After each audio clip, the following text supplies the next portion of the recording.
Well, hello. Welcome to Spindle City Straight Talk. I'm Chip. And I'm CJ. And it is Monday in the rib. Big Monday today. Jughead is testifying up in In New York. in New York. Yep. The big day for the Trump debauchery. And Jughead is fine. The star witness who is a convicted perjurer. Right. The only man with a greater reputation for prevarication than pathological prevaricator Paul. Well, you know what's interesting? I saw an interview with Stormy Daniels with Bill Maher. Bill Maher aired it this weekend. And she said total opposite in that interview of what she said in her testimony before the court. If I was the attorney for Trump, I would have taken that video and played it back to the jury to discredit her totally.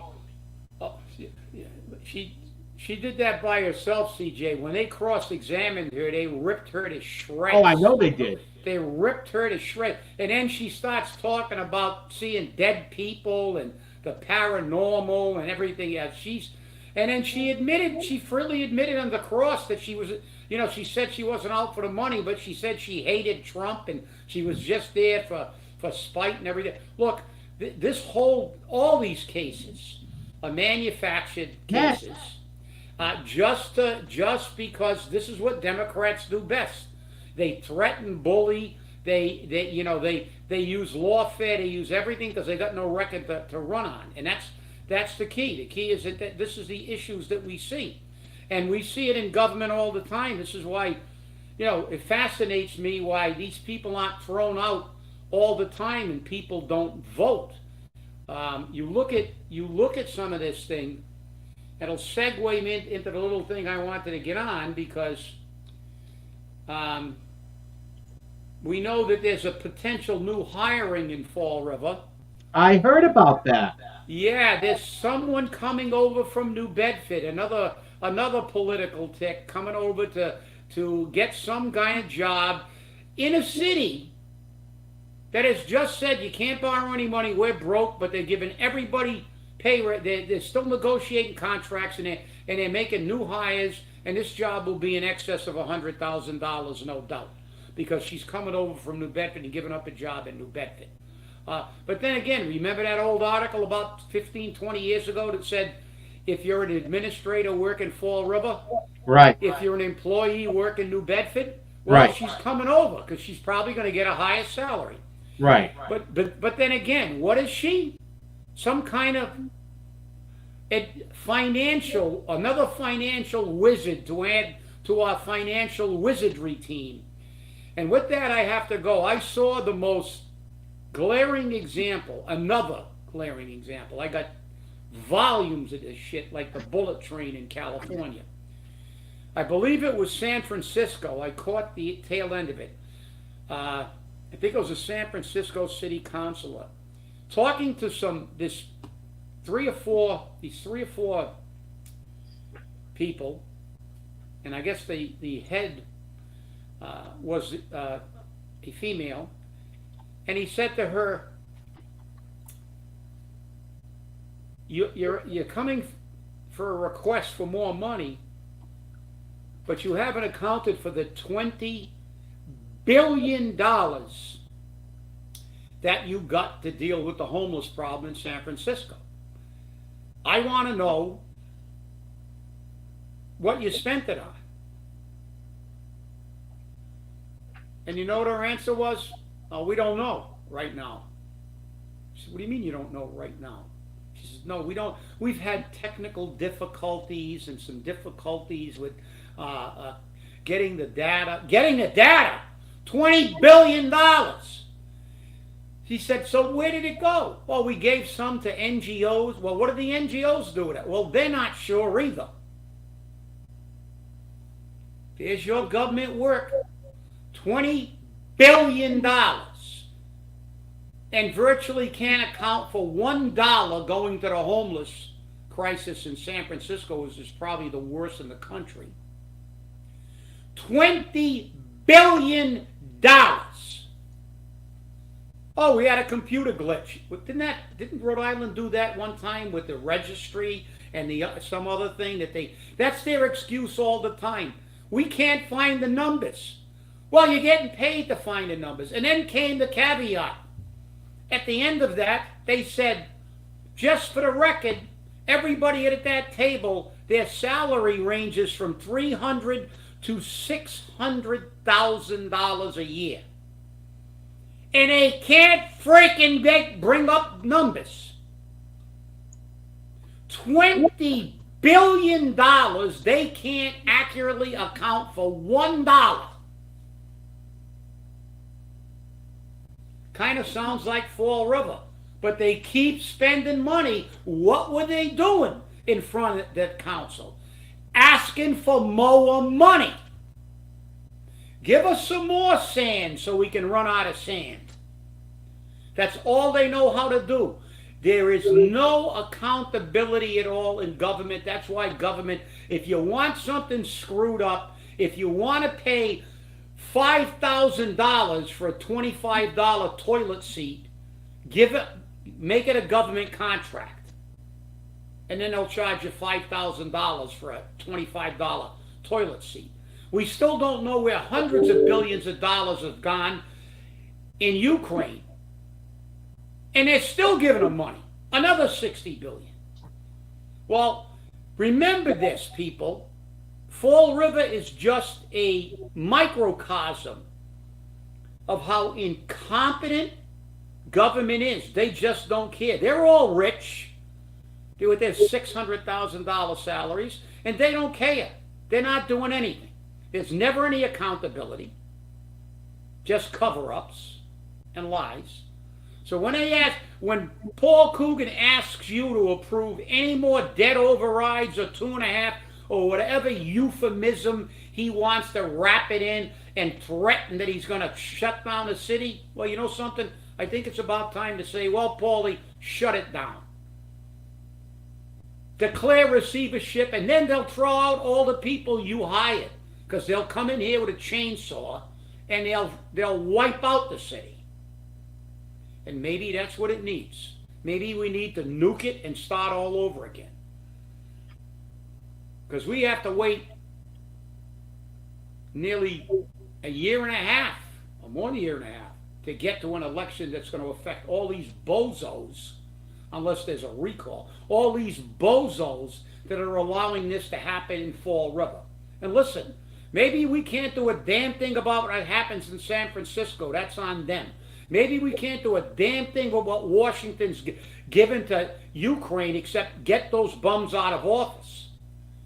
But we can sure as hell do something about what's happening in Fall River. Call your counselors, call your school committee people and tell them, stop your spending. Where's the call for no contracts now, zeros until we get this budget balanced? Nobody's getting anything until we can figure this out. No, they just keep on trucking. The money train just keeps on rolling. And with that, CJ, back to you. Well, the thing is, you mentioned 18 months until a next election, but that's only going to do us any good if the people go out and vote. We can have an election tomorrow, but if nobody comes out and votes, what good is it?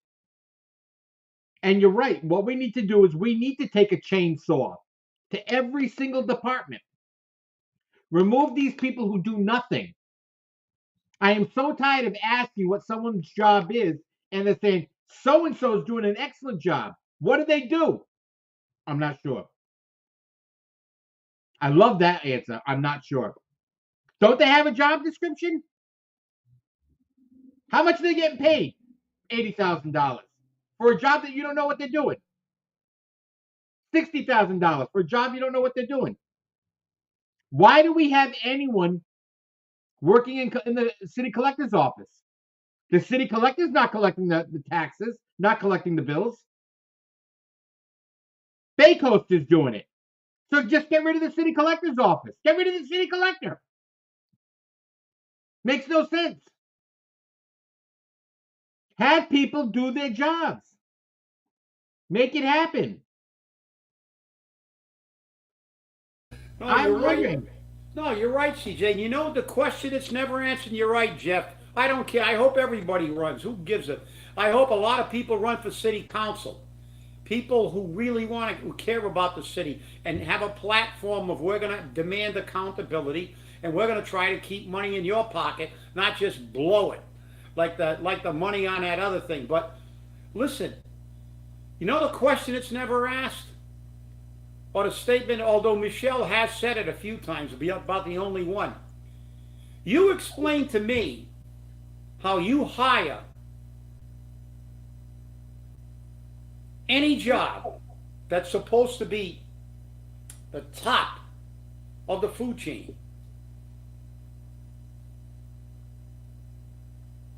Any kind of job, any department, who have all these subordinates below them, who are now you have a chain of command and they run their various areas, and that's called delegation of authority. But the head guy's got to know how the whole thing works, especially in a financial thing. So you explain to me how they can justify a CFO that needs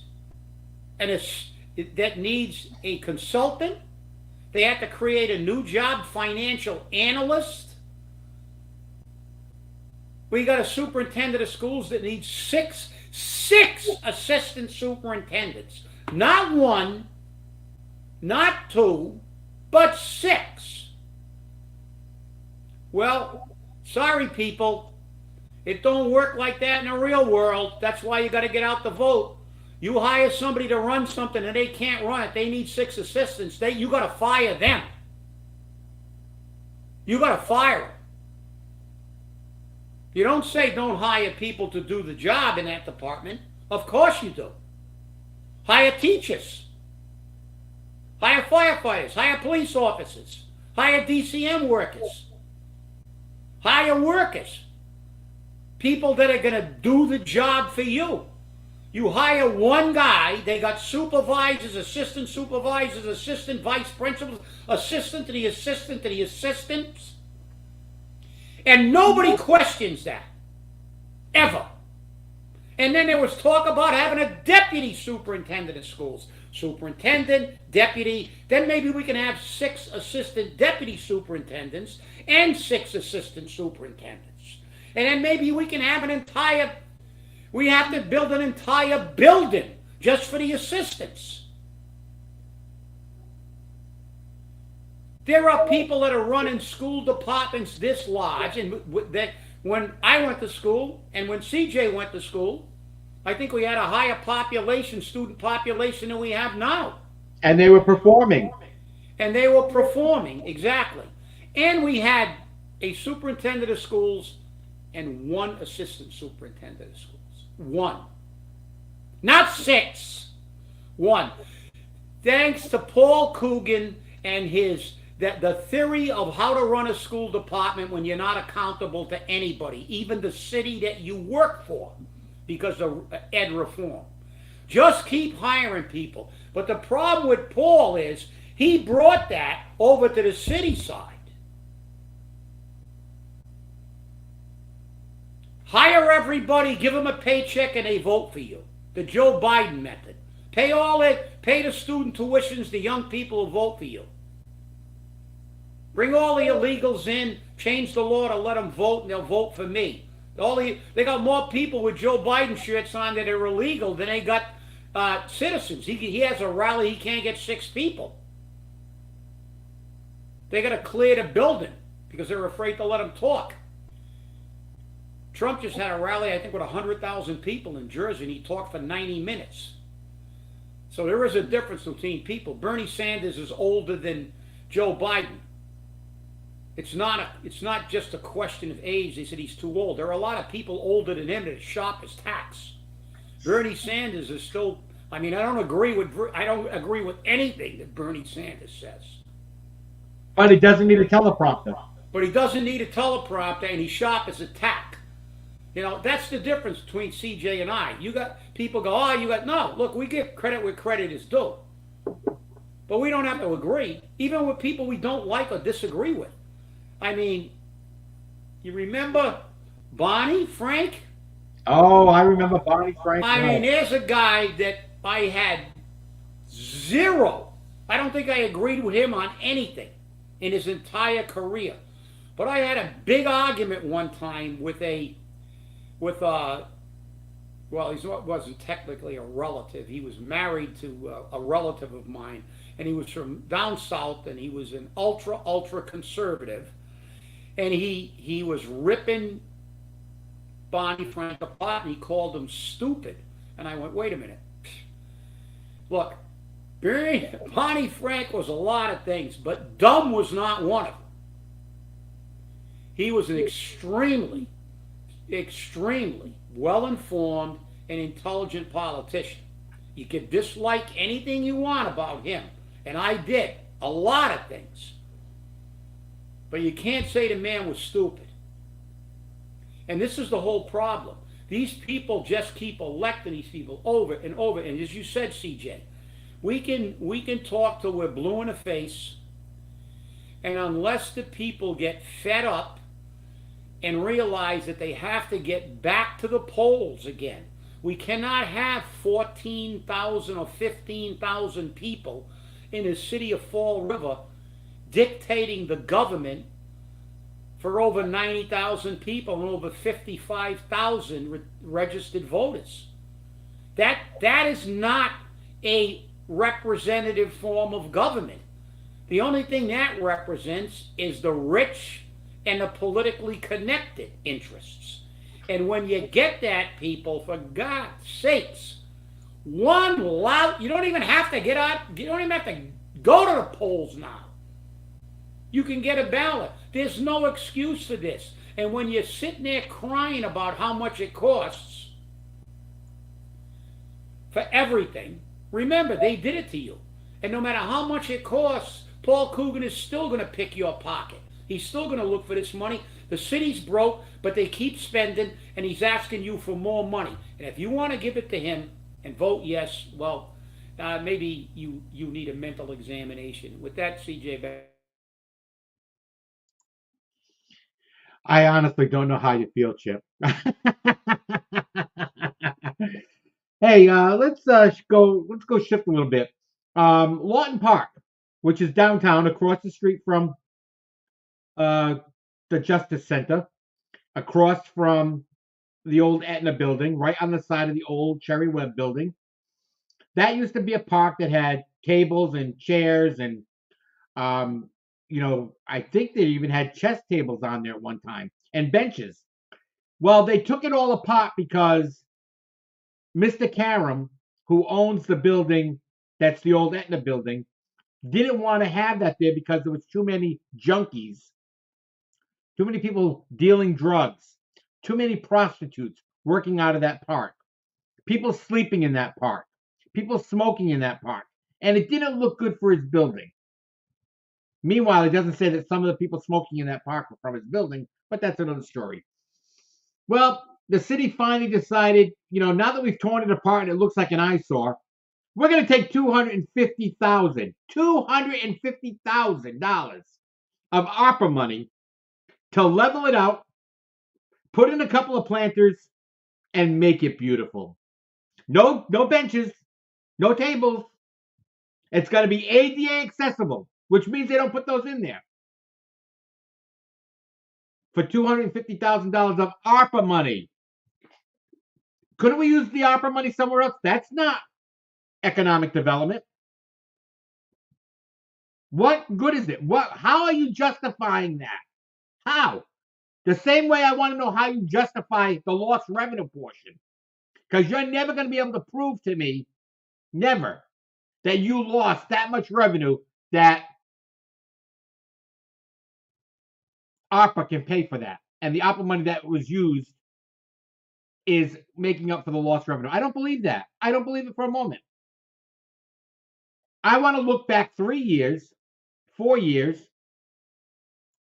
and I want to see what our revenue streams were then.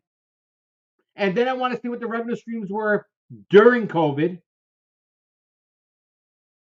And I want to see how much money of ARPA was used to offset that lost revenue, because I'll guarantee you it was a lot more than what they lost because they needed it because they have no money in the budget. All right, they have no money. They have it. They don't have it in the budget, so that makes it interesting. But again, CJ, this again highlights what we keep saying: follow the money and also pay attention. All the people who live at Borden East and Borden West were complaining about that for a long time because they couldn't go out of their own building without walking through that encampment and stuff like that. And 260,000, you said? $250,000. 50 or 250, a quarter of a million, a nice cool quarter of a million to landscape that. I'll tell you what, let's call a couple of our friends. We'll landscape the thing for 2,500. You know, I mean, you could get a landscaper to do it. What the hell? You're going to rip out some stuff and level something. You can do that in no time. 250,000. I wonder who got rich off this one. Which one of the politically connected landscapers is going to do this one and make a $250,000? Well, it took months to issue this contract. Months. Yeah. So I mean, we were waiting for the envelopes to change hands. I guess I don't know. Yeah. Well, but remember who asked for it. All those people that live in that area have to walk by the area, have to look at those junkies for how long? A very, very long time. Right. But nobody cared then, did they?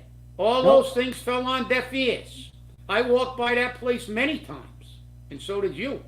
Yeah. Nobody cared about the people who live in that area. But when the right person asks, or everybody snaps to attention. Oh, let's get this done. And let's blow some more opera money and make somebody else rich. $250,000 for landscaping? I don't think it costs that much to make the Hanging Gardens of Babylon.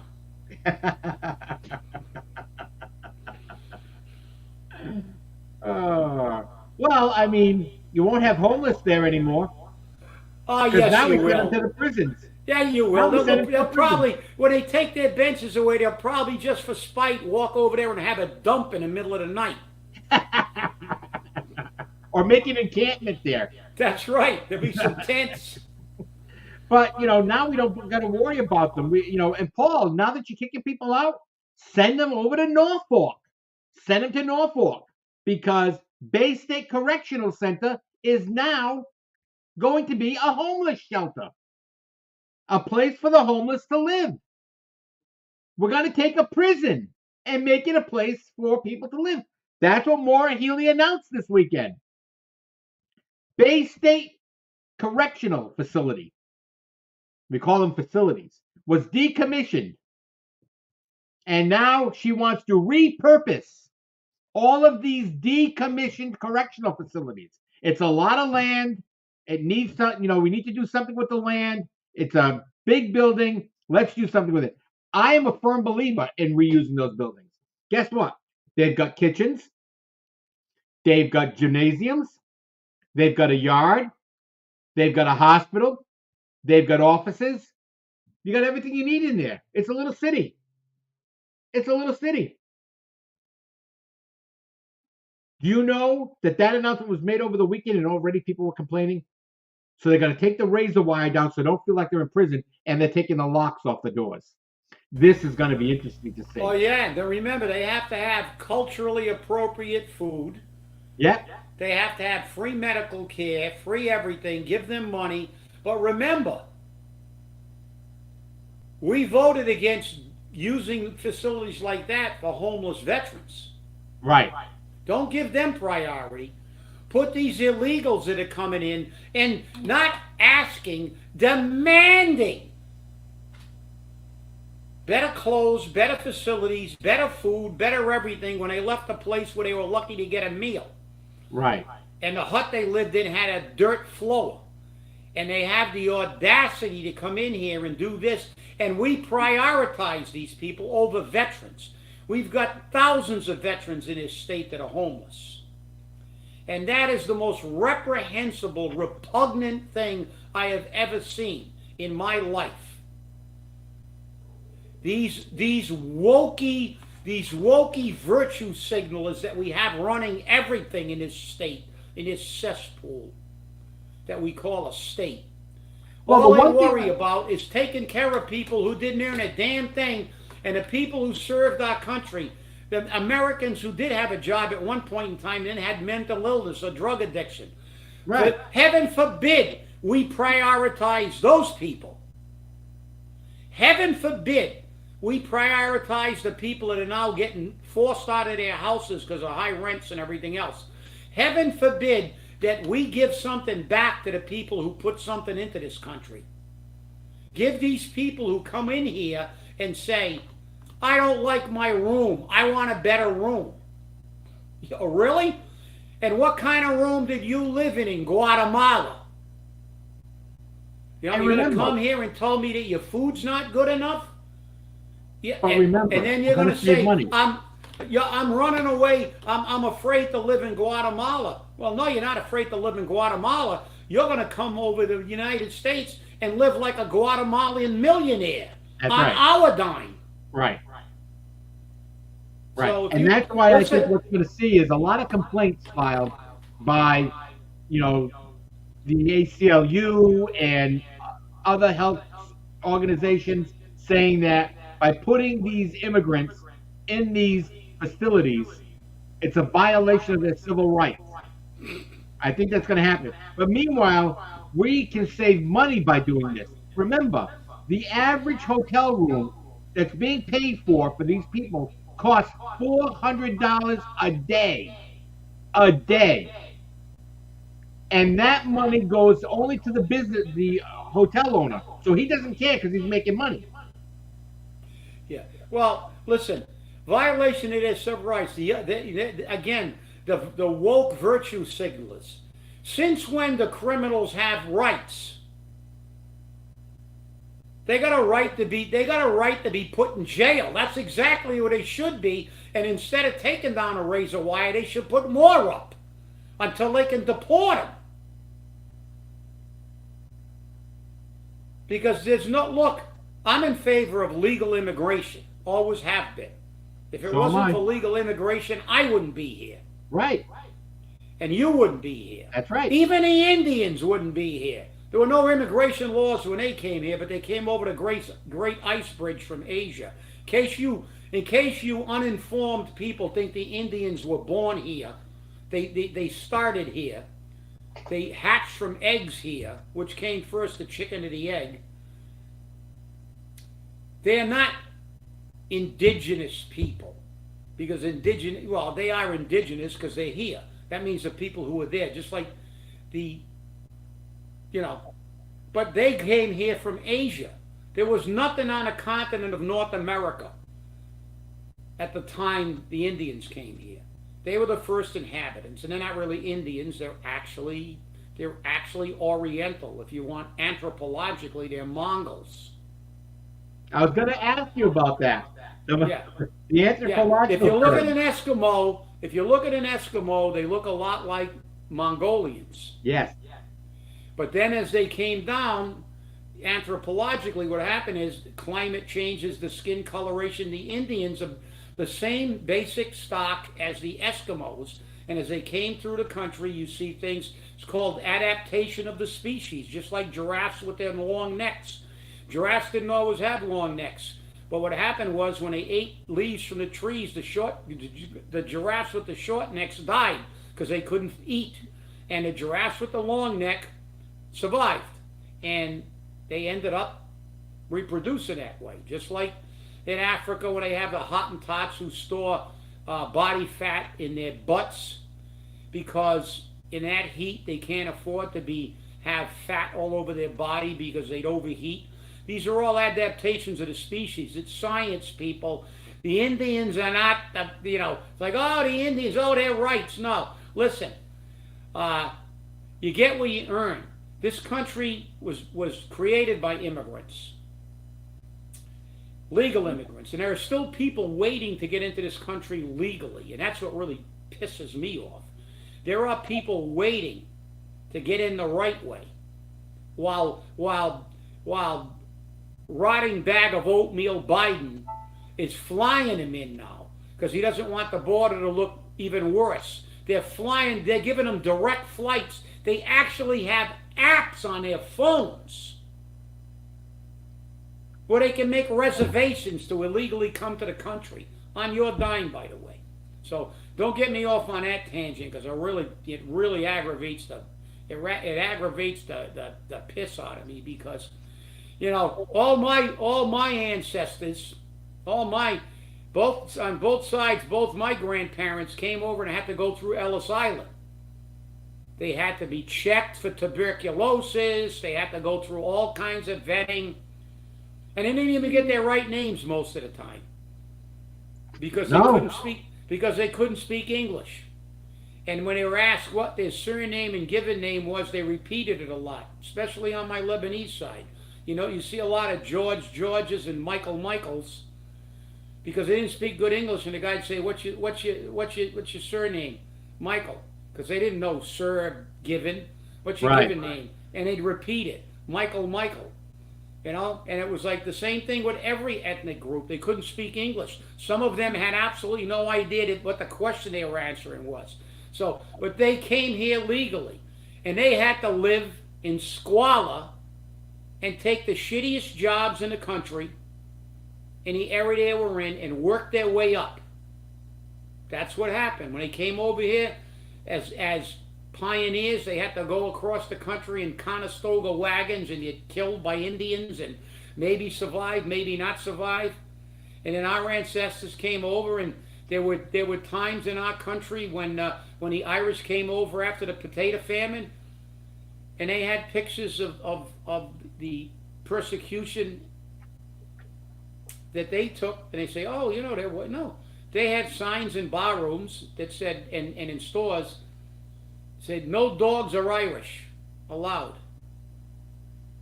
The Irish had to get together, created Tammany Hall, they became politicians. Same things happened to the Italians and the Chinese.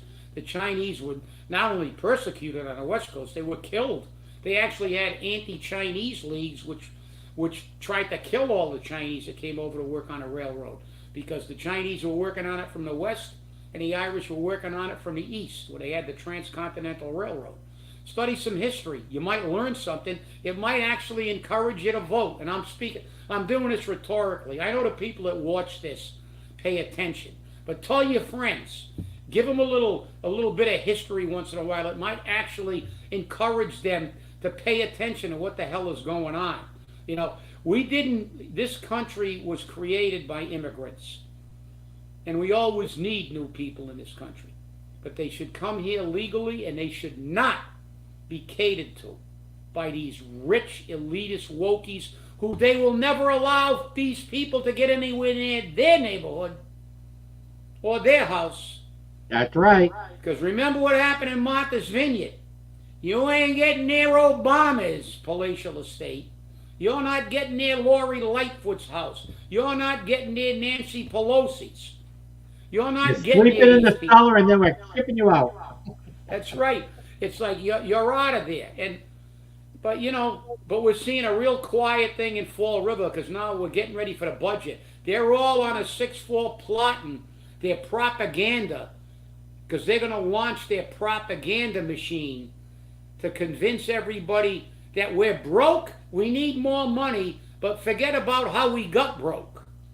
That's what you got to remember. Follow the money.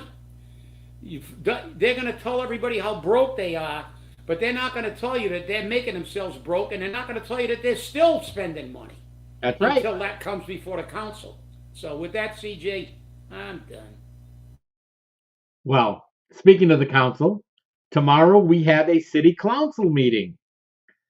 So it's going to be interesting to see. There's not a lot of anything on the agenda. There's some transfers, some money transfers. Again, we do more money transfers in this city than anything else. It's unbelievable. I don't see this happening in Newton. I don't see this happening in a lot of other cities, but it happens in Fall River all the time. The budget's done, it's passed, and next thing you know, they're asking for more money. That's what's wrong with Fall River politics. That's what's wrong with this administration. That's what's wrong with previous administrations. You've got to stop asking for money at some point. And if you don't, we're just going to keep getting worse and worse. I mean, when you look at the United States government's debt, 34 trillion with a T, trillion dollars in debt, and they're still spending money. Still, that's a problem. It's time for the people to stand up and take back their government and show them who's boss, because they're not. You're right, CJ, and you know what you know like you said, you've got to do you've got to tell these people what they and it's not allowed in Newton. You mentioned Newton, it's you can't get money in Newton. That's right. Once that budget is passed, if you go before the Newton City Council and you're a department head, you're going to probably get fired if you're in there asking for money, because the Newton budget clearly states that you have to put down on a budget all your capital outlay projects for that year. And if you go up there for something that's a normal capital outlay and say, I need money for this, you know what they're going to tell you? You didn't have it in your budget perspective. Tom Tom. So beat it. If you come back here again asking for money, we're going to be looking for somebody to replace you. But not in our city. You know what they say? You need more money? And by the way, since we're spending more money and again, we're going to transfer money around like we're playing Chinese checkers. You need any more assistance while we're at it? We might as well spend a few more of the taxpayers' dollars. I was being facetious, but that's true. Well, it was an interesting show. Remember, tomorrow's a city council meeting. Be sure to watch them, show up, give them some citizen input. Read them the riot act. Give them hell. I want to thank you all for watching, and remember, stay safe, stay angry, and hold your politicians accountable. After all, they're idiots.